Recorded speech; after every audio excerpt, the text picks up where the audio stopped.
All right, thank you to our attendees for joining right now. And so we're just going to get started in just another minute here.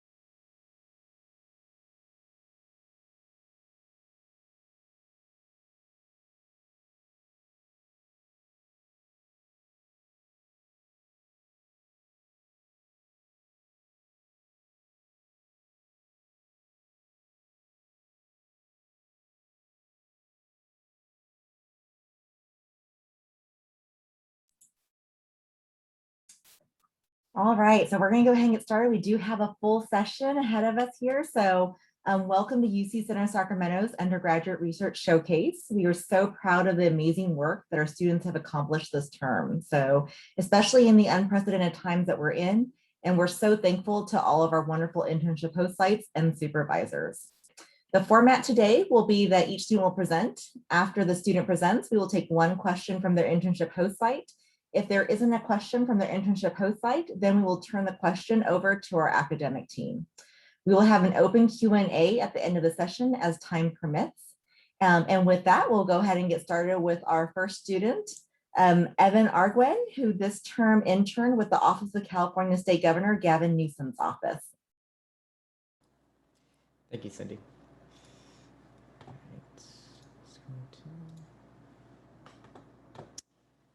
right. As many of us realize more clearly during the COVID-19 pandemic, internet access is an essential part of daily life, just like electricity or running water. It connects us to our jobs, our family, school, health services, and more.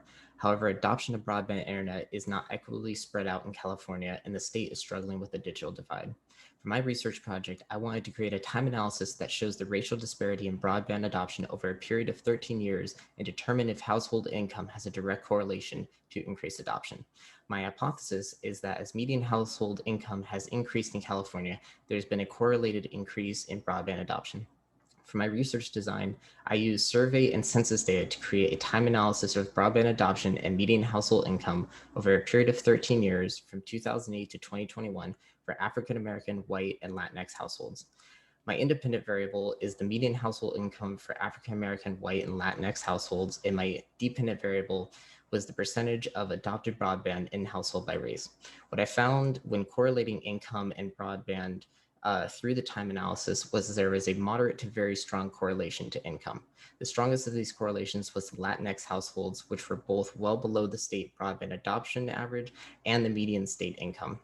Based on the strong correlating data, my policy suggestion is that the state treat broadband as a utility and provide subsidized funding for internet services. I suggest that this be modeled after programs like CARE or FERA that can reduce utility bills by up to 30%. Thank you. Great, thank you so much, Evan. And so if there was a question from the Office of California State Governor Gavin Newsom's office, if you want to just go ahead and raise your hand, I can go ahead and unmute you on our end, and you just unmute yourself on your end.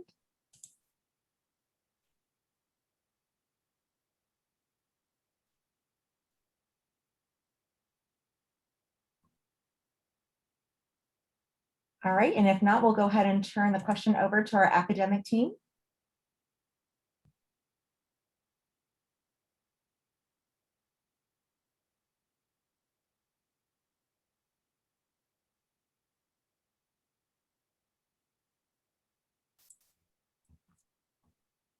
All right, Paige.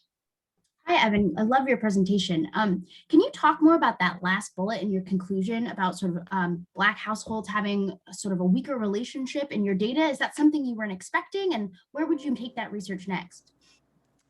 I actually wasn't expecting that result. And I know in the surveys that I looked at, there was somewhat smaller sample size for African-American households, but to continue this research, I would probably look into education levels, rural versus urban, and yeah, those are some of the other factors that I would look at for that. All right, great. Thank you, Paige, for the question. Thank you, Evan, for the presentation today. And so our next student is Sana Joffrey, who interned this term with the Office of California State Governor Gavin Newsom's office. Thank you, Cindy. I'm going to go ahead and hop my PowerPoint up here. All right. So insurance is expensive, but we know that having insurance tends to improve health outcomes. What we don't know is how subsidizing insurance under state-run exchanges like Covered California actually impacts health outcomes. I hypothesize that as the average dollar amount of financial assistance per Covered California enrollee increases, actual health outcomes and self-reported health tend to improve. My independent variable is the average insurance subsidy dollar amount by county as reported by Covered California. My dependent variables take a look at health outcomes as measured through years of potential life loss and through self-reported health, both calculated through the University of Wisconsin's Population Health Institute. This is a large N study that analyzes 55 California counties in the year 2018 and excludes 3 counties with limited or unreliable data. In figure 3, we can see that the relationship between the average dollar amount and actual health outcomes, there's a moderate positive correlation, which is the opposite of my initial hypothesis. And there's weak positive correlation between the average dollar amount and self-reported health. That's seen in figure 4. In terms of implications, let me be clear. Poor health outcomes result from poor policy choices.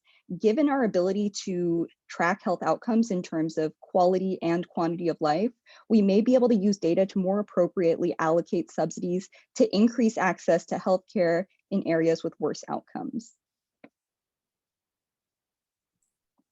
Great, thank you so much, Sana. And so if there is a question from the audience, if you can go ahead and raise your hand and then go ahead and call on you.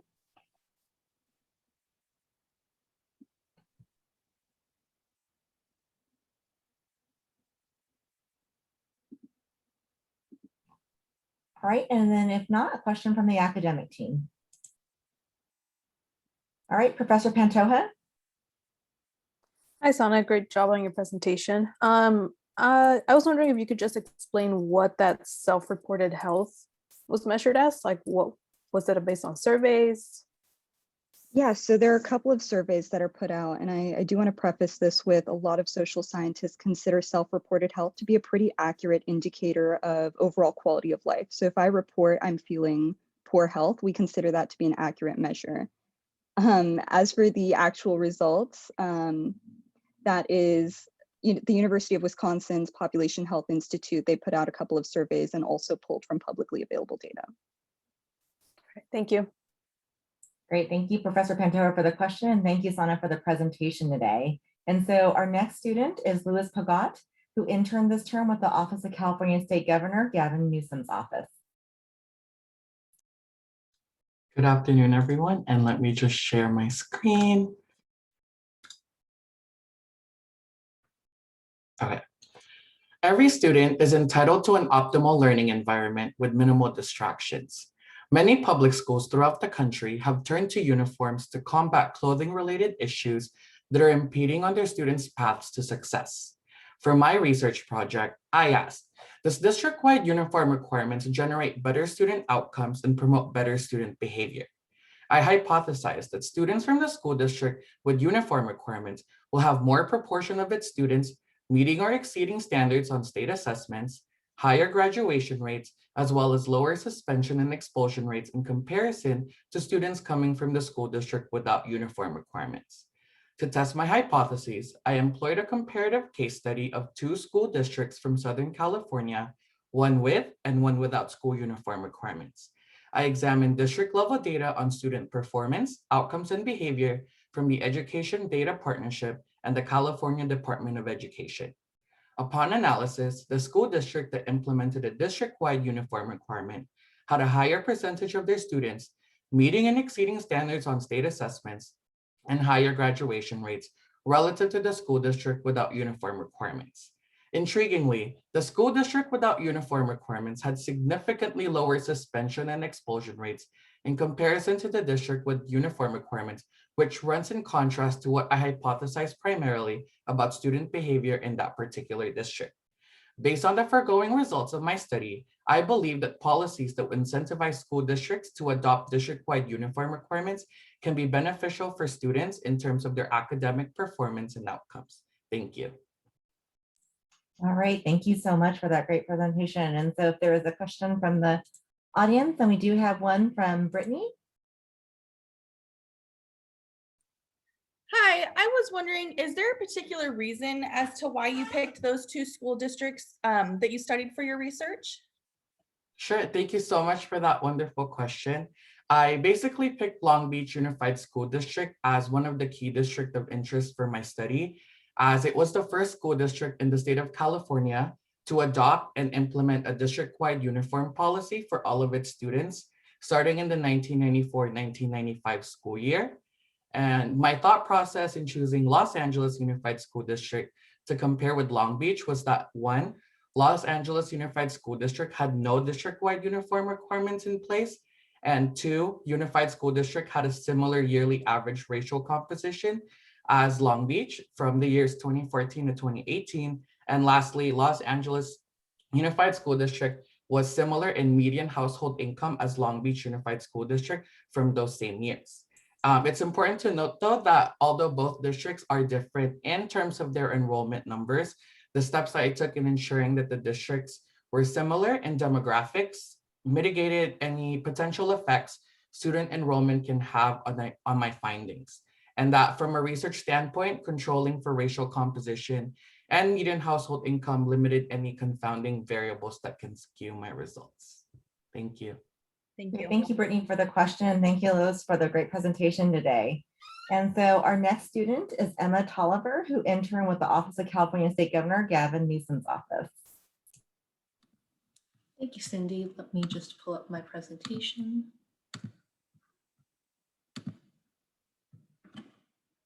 All right. In 2019, 43% of first-time college students in America received their bachelor's degree within 4 years of enrolling in university. However, in the same year, only 28% of first-time students at California state universities received their bachelor's degree within 4 years. California is characterized by its high cost of living, so with this context, it's worth evaluating what the relationship is between the cost of living and graduation rates at California state universities. I hypothesized that there is an inverse relationship between CSU graduation rates and median market rent per month. I also hypothesized that there is an inverse relationship between CSU graduation rates and median home value. My dependent variable, graduation rates, are from 2019 and are pulled from the CSU Research and Analysis Institute. My independent variable, housing costs, are from 2015 to 2019 and are pulled from the US Census. I ran two correlations, one evaluating the relationship between CSU graduation rates and median market rent per month, and another correlation evaluating the relationship between CSU graduation rates and median home value. After running my correlations and adjusting for outliers, I found that there is a weak positive relationship between both median home value and CSU graduation rates and median market rent per month and CSU graduation rates. As you can see, the trend lines in figures 1 through 4 become increasingly positive, meaning that CSU graduation rates tend to increase as housing costs increase.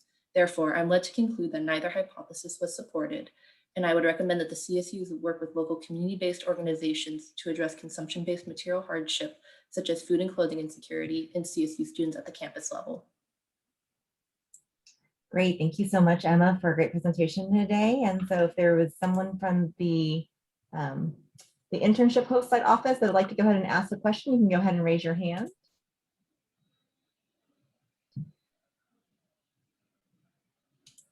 All right, and then if not, over to the academic team.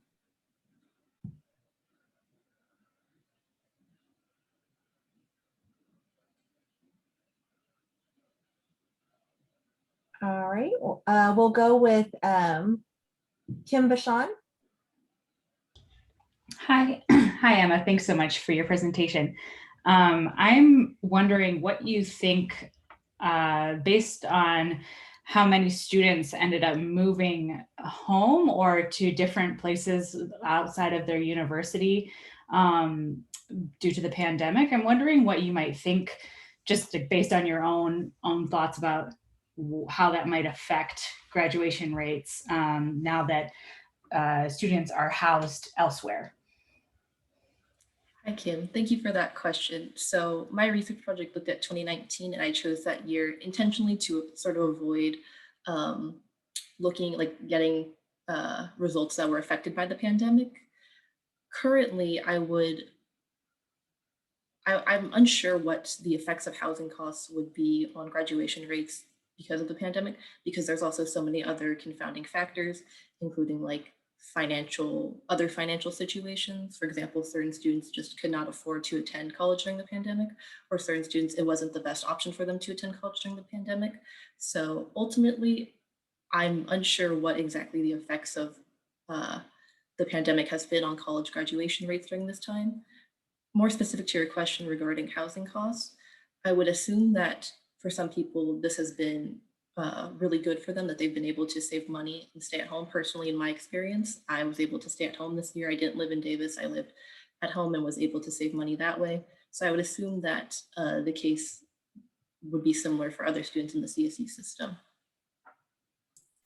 Great, thank you so much to our Gold Graduate Fellow, Kim Bichon, for the question, and Emma to the great presentation again today. So our next student is Juan Velasco, who interned with the Office of California State Governor Gavin Newsom's office.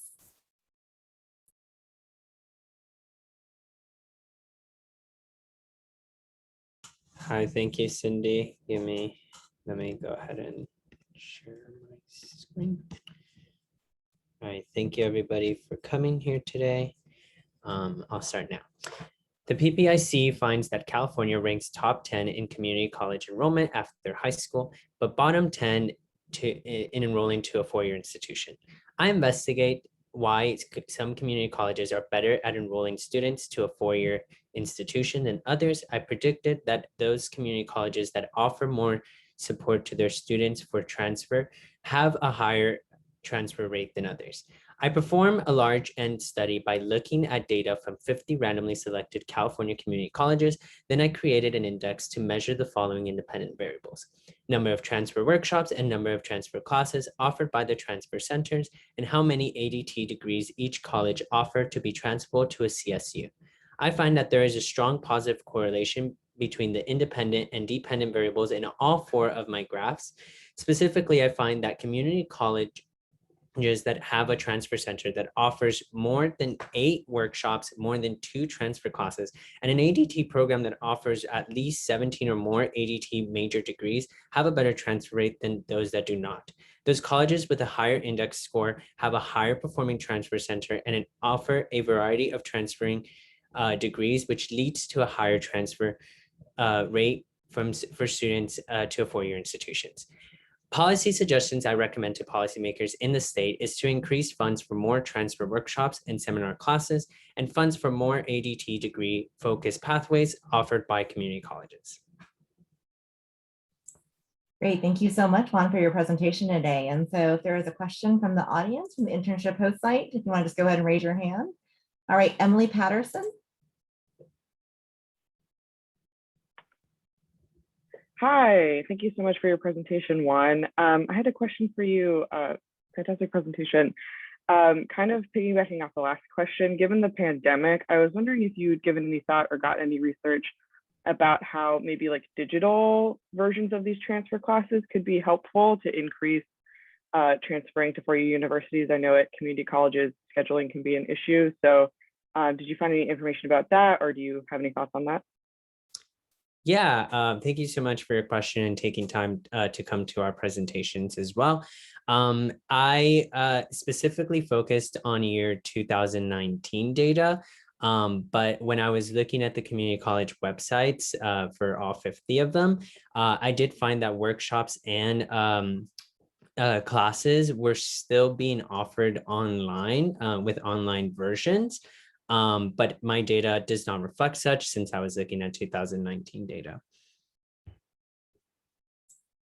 Great, thank you, Emily, for your question. And then thank you so much, Juan, for your great presentation today. And so our next student is Aubrey Sanchez Gonzalez, and she interned this term with the Office of the United States Congresswoman Doris Matsui's office. Hello, everybody. Let me share my screen with you all.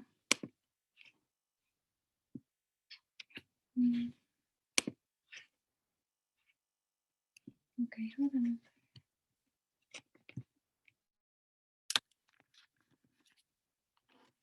Sorry.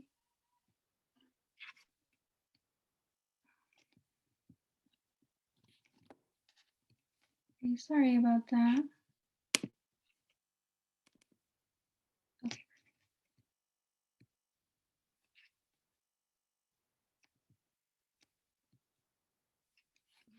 Sorry about that. Okay. According to the Migration Policy Institute, first-generation immigrants make up only 28% of the 19 million students at US colleges and universities in 2018. There are many existing qualitative studies that describe the negative impacts that immigration policies have on immigrants' access to the socioeconomic resources necessary for mobility and incorporation into society. However, there aren't any existing studies that discuss or link the potential impact immigration policies may have on educational aspect of immigrants' lives. I hypothesize that the implementation of harsh immigration policies affect the educational outcomes seen among students with an immigrant background. My independent variable for the study is 2018, which is the year the zero tolerance policy was implemented by the Trump administration, which allowed for the increase in criminalization of immigrants and family separations. My dependent variable is the percentage of enrollment rates to post-secondary education during 2018 and 2019. For my methodology, I use the UC system database and data from the National Center for Education Statistics to examine college enrollment rates between 2018 and 2019. With the UC system data, I found a drop in enrollment rates for the first-year college students. Similarly, with the data from the NCES, I found a drop in foreign-born student enrollment rates to post-secondary education.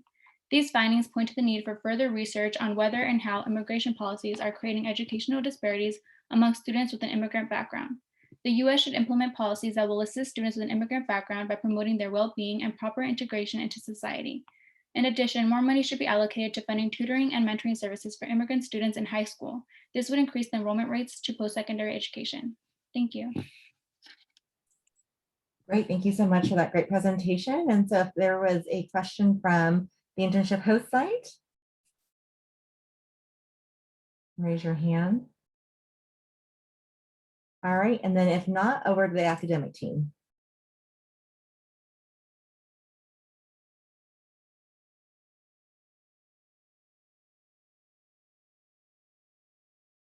All right, Paige Pelton. Hi, Aubrey. Great presentation. So during office hours, we've talked a lot about looking at not just first-gen students, but also second and third. So can you tell us a little bit about how you would expand on different generations of students and what you would expect to see? I would expect to see a major difference between second gen and third gen, just because first generation students come from immigrant families. So both of their parents come from an immigrant background, which means they did not attend college or high school. So they don't have that experience. Compared to second generation, they do have at least one parent that has an educational background. And then third generation students, both of their parents have attended college or graduated from college or even high school, which is not the case of first generation students, which is why I focus mainly on first years, because I would focus more on the fact that if your parents have a different educational attainment, how that would affect your outcome. All right, thank you so much, Paige, for the question. And Aubrey, thank you for the presentation today. And so our next student is Alexis Milo Chavez, who interned this term with the California State Senator Scott Wiener's office. Hello, everybody. Thank you for being here today. I'll just go ahead and share my screen. Okay. All right, so the underlying effects of mass incarceration and racial discrimination run deep within the unemployment disparities we witness today. States throughout the country have tried to address this issue through policy intervention. Thus, has ban-the-box legislation really made an impact on the unemployment gap? I believe that states with a ban-the-box law will see lower racial unemployment gap than states without a ban-the-box law. In order to test my hypothesis, I designed a research project based on the comparative case study over 2011 and 2019, looking at California, Texas, Florida, and New York. These states were chosen after a comparative analysis of population size, demographic, and overall incarcerated population. In these states, I analyzed unemployment rates for Black adults compared to white adults and took the percentage point difference from those rates across the states to compare unemployment gaps for my selected timeframe. The results demonstrated that the racial unemployment gap disparity for states that have implemented a variation of ban-the-box law are lower than states with no law at all. Although there is an overall decline in unemployment rates for all states, those with ban-the-box law show a more consistent decline. However, due to data limitations, I cannot attribute the overall drop to this law alone, and further research is needed. Moreover, to further address the lack of accessibility to the labor market, I recommend we remove racially identifying information such as names and address to mitigate implicit biases in the hiring process. All right, great. Thank you for the great presentation, Alexis. And so if there is a question from the office, if you can go ahead and raise your hand.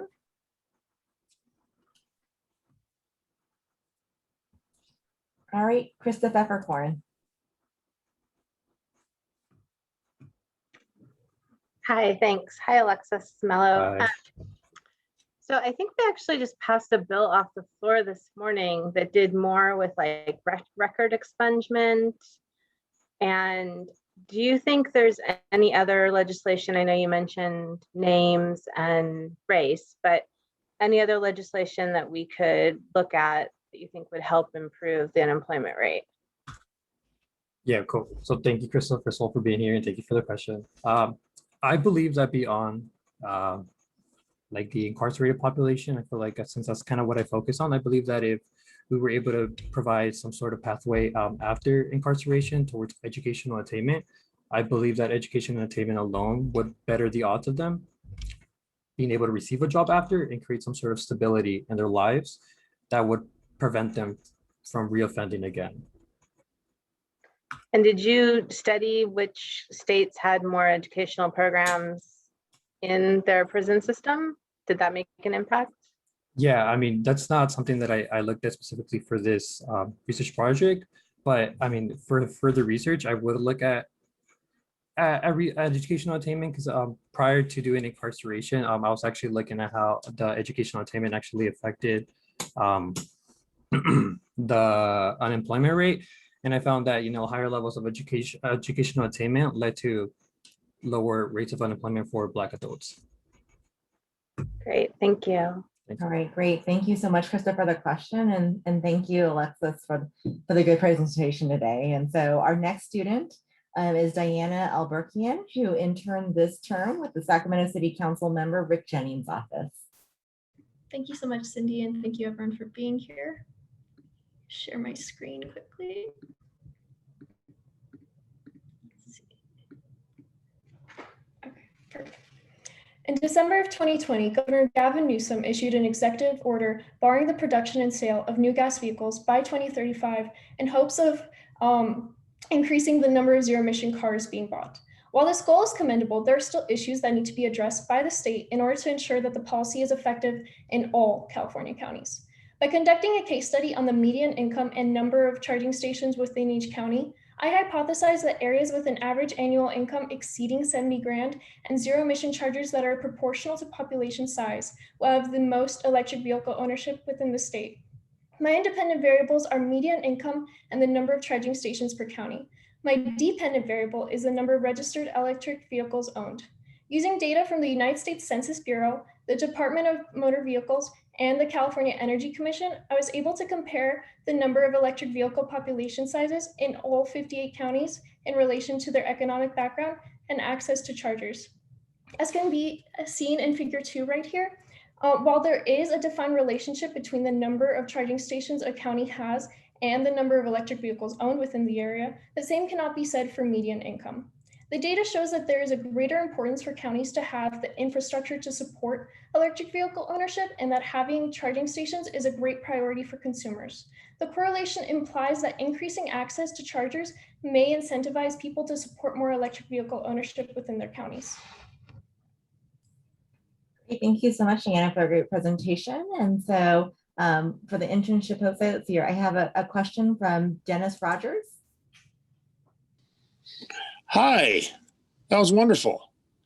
Hey, I have a question in relationship to, did you do any research related to home charging stations and the barriers to getting a home charging station installed relative to EV adoption, in particular in the more urban or apartment dwelling folks? Thank you for the question, Dennis, and thank you for being here. While I did not personally explore it for this poster project itself, it is something that I looked into for the essay portion of this project. For the poster, I was looking mostly at public areas of charging, similar to gas stations. And when I was looking at privately owned areas, it did cause a bit of a hindrance just because it can't really compare it to having a gas station at your house. And there are costs that I can't really compare to having a public charging area. So I did stay relatively close to just what the public infrastructure has allowed to happen. But I would like to, in further studies, explore how this affects private ownership. Great, thank you so much. Thank you so much, Dennis, for the question. Diana, thank you so much for a great presentation. And we do have another question from your office, and it's with from Henry Atkinson. And so I'll go ahead and let him unmute him on our side too. There we go. Hi, Diana. So I know you appear to have established pretty effectively that there is not a correlation between higher income, or at least income over 70,000, and presence of charging stations. Does it strike you as possible that if you increased that income limit, that a correlation might start to arise? I mean, especially in a place like California, 70,000 a year, it's not poverty wages, but the price of electric vehicles is probably higher than most people in that specific income bracket probably would be particularly comfortable with. So do you think it's possible that if you increased that income floor, that a correlation might appear? Thank you for the question, Henry. And I actually would like to look into that after this program's over, just because this is such an interesting topic to me. I specifically picked $70,000 simply because that is the quote unquote middle income in the United States. And I wanted to see specifically how many of the average everyday people could afford this vehicle, because it's usually around the same area that a lot of people earn. Like it's the average income for the people within California.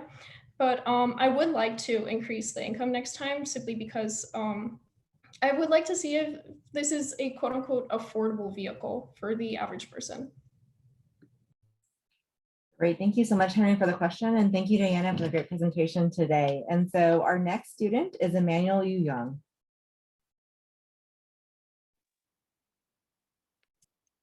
Hello, everyone. Thank you for being here today. And cool.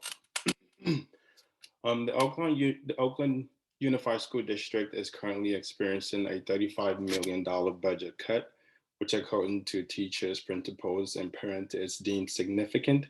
My hypothesis seeks to explain the connection between free reduced meal and enrollment, by stating that schools with a free reduced meal program will most likely see an increase in enrollment. My research design relies on an observational study from 2016 to 2019.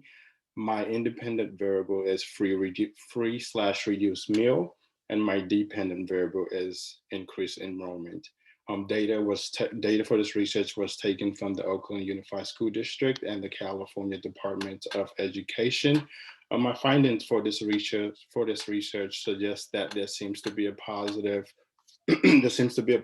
correlation between FRM and enrollment. My dependent variable, however, seems to also show that there is also a relatively strong association between increased enrollment and increased count of FRM. It is, however, probable to imply that a cut in budget will heavily impact those students of Latinx ethnicity and African Americans, since those two ethnic groups have the highest enrollment count within the Oakland Unified School District. My recommendations for this research is that further studies be done on how a budget cut will impact these students groups within the Oakland Unified School District, and also an extensions of the Family First Coronavirus Bill, which would allow schools to continue providing food for students within their school. Great, thank you so much, Emmanuel, for the great presentation. And if there is a question from the audience, all right, Dennis Rogers. Hey, Manuel, how are you? I'm doing good. How are you? Good. So the one question that I have, I really like the idea of making sure the kids have food. And I was wondering during your research, because I know that you looked at enrollment rates, did you come across any data that tied student success to access to free and reduced lunch? If you're able to have increased enrollment, then the secondary thing is what does student success look like? And I was just curious if there was any data that you ran across when you were doing your research.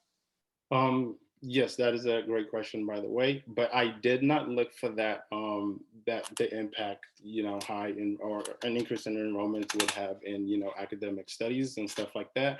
But that is an interesting question that I would like to continue researching. Yeah. All right, thank you so much, Janice, for the question. And Emmanuel, thank you for your presentation. And then we do have one more question. So Henry Atkinson. Hi, Emmanuel. So I had a question sort of about the overall finding that an increase in enrollment leads to an increase in the number of kids applying for FRM. I think sort of my question, and I may have just not grasped this, is that assuming that the increase is a percentage of the student population, or is it just an absolute number of students applying? It is an absolute number of students that are applying. Yes. Gotcha. Was there any noticeable change in the percent? I mean, I think it's pretty logical that if you have more kids will apply for FRM. But I mean, do you think that an increased percentage of them will also apply, because though the kids who waited to enroll are generally also disproportionately the ones that might qualify for FRM? Yes, I do think that the students who are applying generally are the ones who do need it, because in California, more than 50% of students within California actually do qualify and are actually enrolled in FRM. Thank you. Great, thank you so much, Henry, for the question. And thank you, Emmanuel, for that great presentation. And so our next student is Andrea Arzate, who interned with the Mexican consulate this term.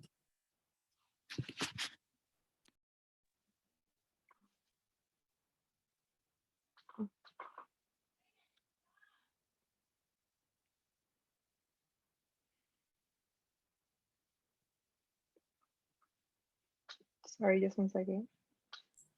Yeah, that's good. Okay. With teenagers, sorry.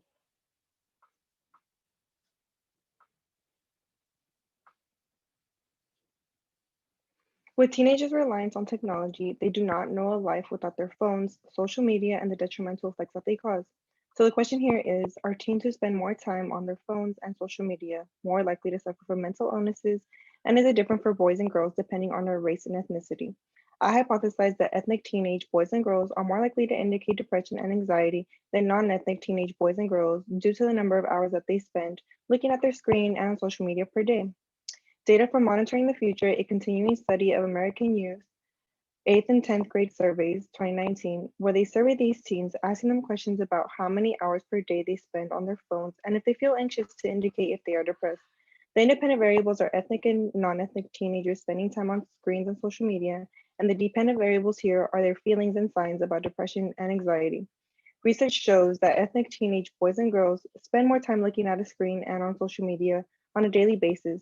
This also shows that more signs of depression and anxiety, as they agreed more with the negative statements about themselves and their lives in comparison to non-ethnic teenage boys and girls. This indicates that more screen time can lead to more depressive outcomes in ethnic teens' lives. So in order to combat this issue, there should be a policy to integrate more ethnically and culturally diverse counselors into schools so that teenagers can relate to them and feel more comfortable speaking to them about their mental health. Great, thank you so much, Andrea, for your presentation. And so if there is a question from the internship host site office.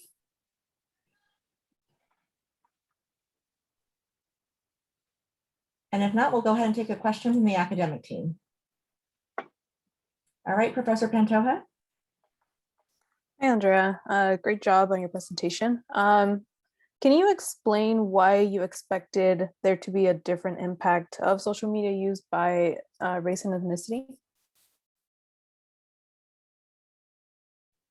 Hi, yes, thank you for your question, Professor Pandora. But I just thought that it was just like I had to make my research unique, but also I feel like perhaps there's more to it for ethnic teens like at home. So maybe they have more going on. So maybe they're more like on their phones and stuff like that. So maybe, so then it leads to like more, I just assumed that it led to more like depressive outcomes or like mental health issues and stuff like that. All right, thank you. All right, thank you so much, Professor Pandora, for the question, and Andrea for the presentation today. And so our next student is Karen Garcia, who interned this term with the Mexican Consulate.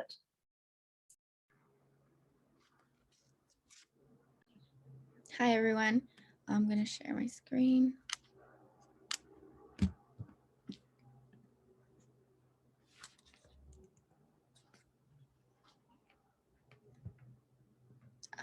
Okay.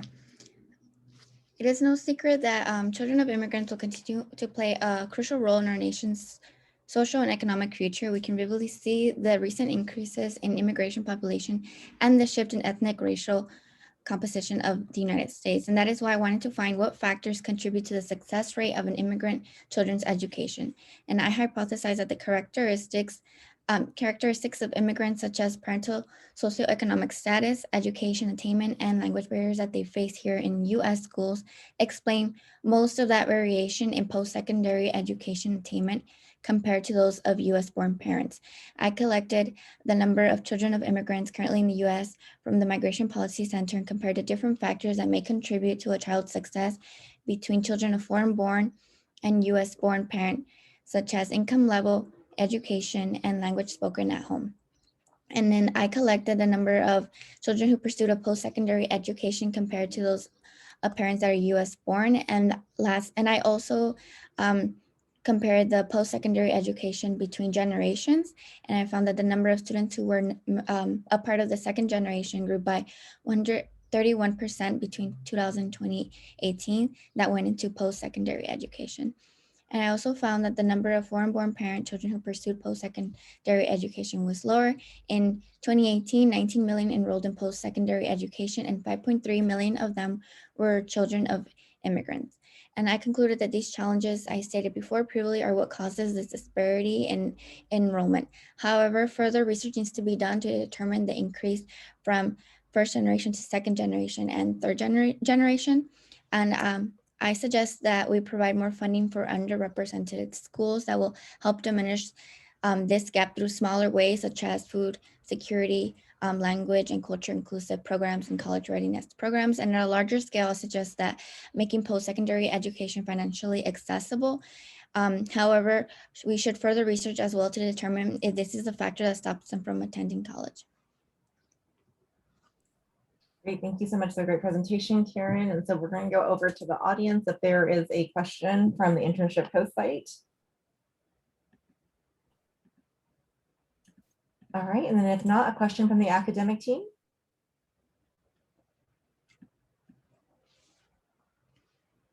All right, Paige Pelton. Thank you for this presentation, Karen. It looks like your results are for the US at large, but I'm wondering if you could talk about maybe different hypotheses you might have for how your results might vary by state. Hi, Paige. Thank you for your question. Yeah, so there are similar trends for as states. I did look into that. And I found the states that have the most immigrant population, which is New York, California, and I forgot the last one, but they do have similar trends. And I did notice that California has the less gap, less gap than like the rest of the states, and now also as US at a large. So the US has a larger gap, as you can see in the graph here of total students enrolled in post-secondary education, and California has a smaller gap. It's still a significant gap, but it's just a bit smaller. Great, thank you so much, Paige, for the question. And thank you, Karen, for a great presentation today. And so we're going to go ahead and go into our open Q&A part of our session. I'm going to give Brooke just a sec here to go ahead and turn off the recording.